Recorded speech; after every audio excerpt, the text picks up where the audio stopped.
আজকে ছিল একটা পৈতা বাড়ির নিমন্ত্রণ। পৈতা বাড়ি উপলক্ষে খাওয়া দাওয়ার আয়োজনটা করা হয়েছিল রাত্রিবেলা। এর মেনুতে কি কি আছে চলো তাহলে তোমাদেরকে সবটাই শেয়ার করা যায়। আয়োজন তো খুব সুন্দরই করা হয়েছিল। এদিকে প্রথমেই দেখি অনেক কিছু স্টল আছে। প্রথমেই তো ছিল পানির স্টল, আর পানির না এখানে প্রচুর রকম ভ্যারাইটি, তার সাথে ছিল কোল্ড ড্রিঙ্কস আর ফুচকা। এই গরমের মধ্যে প্রথমেই আমি জলজিরা দিয়ে একটু স্প্রাইট খেয়ে স্প্রাইটটা খেয়ে একটু ঠান্ডা হতেই এখান থেকে কয়েকটা ফুচকা খেলাম। ফুচকাগুলো খুব একটা আমার ভালো লাগেনি, কারণ পুরোটাই ছিল নিরামিষ। এরপর তো কিছুক্ষণ ওয়েট করার পর আমরা অবশেষে খাবারের জন্য সিট পেয়ে যাই। মা আর আমি এদিকে বসে পড়ি। প্রথমেই ছিল স্যালাড আর সস, তারপর চলে আসে গরম গরম ভেজিটেবিল চপ। ভেজিটেবিল চপগুলো ছিল একদমই গরম গরম, খেতেও বেশ সুন্দর ছিল। এরপর প্লেটে চলে আসে পোলাও, আর তার সাথে ছিল হচ্ছে চানা পোলাও। খেতে তো আমার ভীষণ ভালো লাগে, আর এখানকার পোলাওটা বেশ ঝরঝরে ছিল, তার সাথে চানা পনির দিয়ে খেতে খুব সুন্দর লাগছিল। এই খাওয়া শেষ হতে না হতে চলে আসে গরম গরম ভাত,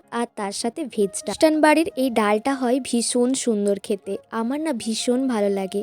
ডালের মধ্যে দেওয়া ছিল আবার মাখনা, যেটা আরোই ভালো লাগছিল।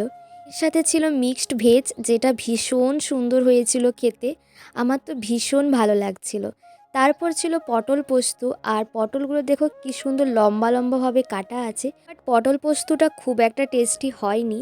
এই খাওয়া শেষ হতে না হতে চলে আসে প্লাস্টিক চাটনি, পাঁপড়, পায়েস, তার সাথে মিষ্টি। সর্বশেষ ছিল এরকম একটা রাবড়ি আইসক্রিম, যেটা খেতে ভীষণ সুন্দর ছিল। ব্যাস এই ছিল আজকের একটা সুন্দর মেনু।